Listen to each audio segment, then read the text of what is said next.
السلام علیکم ورحمۃ اللہ وبرکاتہ۔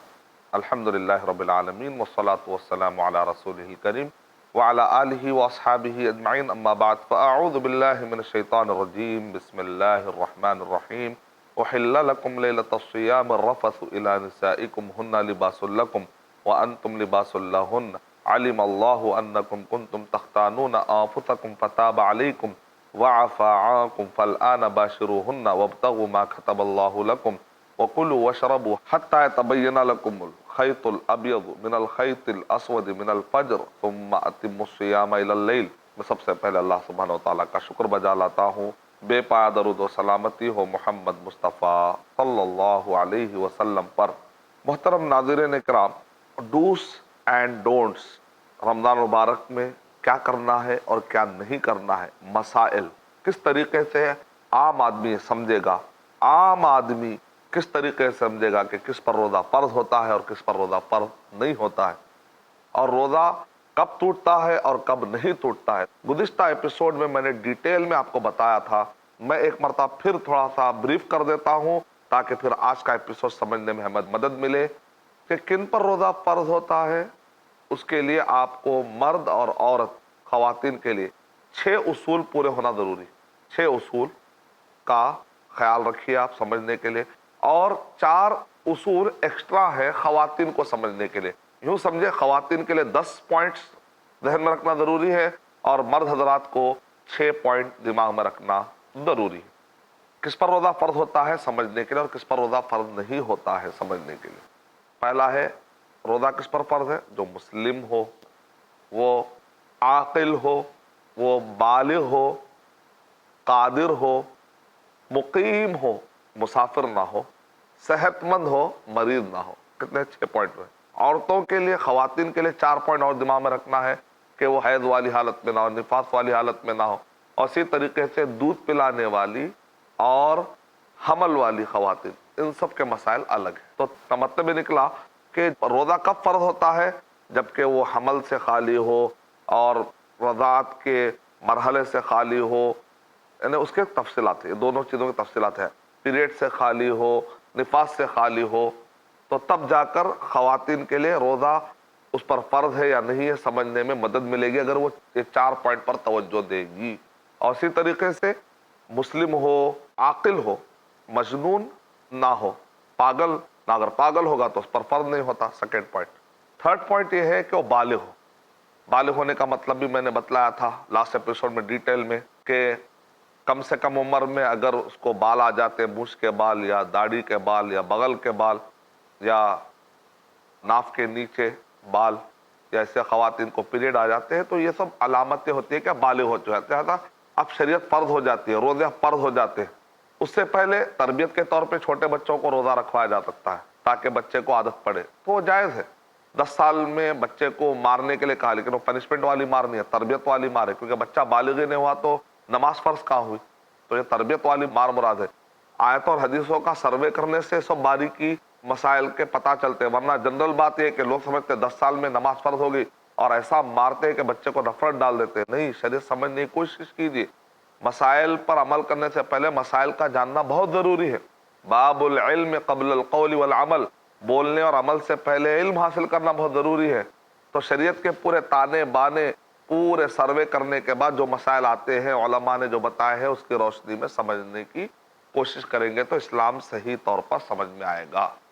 اگر بچہ بالغ نہیں ہے تو اس پر شریعت فرض نہیں ہوتی۔ بالغ ہونے کے بعد، اب آخری حد کیا ہے بالغ ہونے کی؟ 15 سال۔ اگر 15 سال تک بھی بال نمودار نہیں ہوئے، مونچھ کے، داڑھی کے، تب بھی ہم کہیں گے 15 سال ہو گئے۔ عمر بن عبد الرحمۃ اللہ علیہ نے اعلان کر دیا، نبی صلی اللہ علیہ وسلم کے زمانے میں کیا ہوتا تھا، صحابہ سے انہوں نے مشورہ کیا اور اعلان کر دیا کہ 15 سال، کیونکہ نبی صلی اللہ علیہ وسلم کے زمانے میں 15 سال سے کم عمر کے جو بچے ہوتے تھے ان کو جنگ میں وہ قیدی بن کر جب آتے تھے تو ان کو معاف کر دیتے، کہتے بالغ نہیں ہے، ان کے اوپر اتنی ذمہ داری بھی نہیں ہے۔ تو اس سے ابن کثیر رحمۃ اللہ علیہ نے تفسیر ابن کثیر میں یہ سارے مسائل ذکر کیے ہیں۔ سورہ نساء سورہ نمبر 4 کے آیت نمبر 10 سے 27 کے درمیان وہاں پر رشد کا مسئلہ، بالغ کا مسئلہ، سارے مسائل انہیں سمجھائے الحمدللہ۔ آدمی مسلم ہو، عاقل ہو، بالغ ہو جائے، مرد اور عورت دونوں کے لیے ہے، مسلم ہو، عاقل ہو اور بالغ ہو، اور چوتھا یہ ہے کہ وہ قادر ہو۔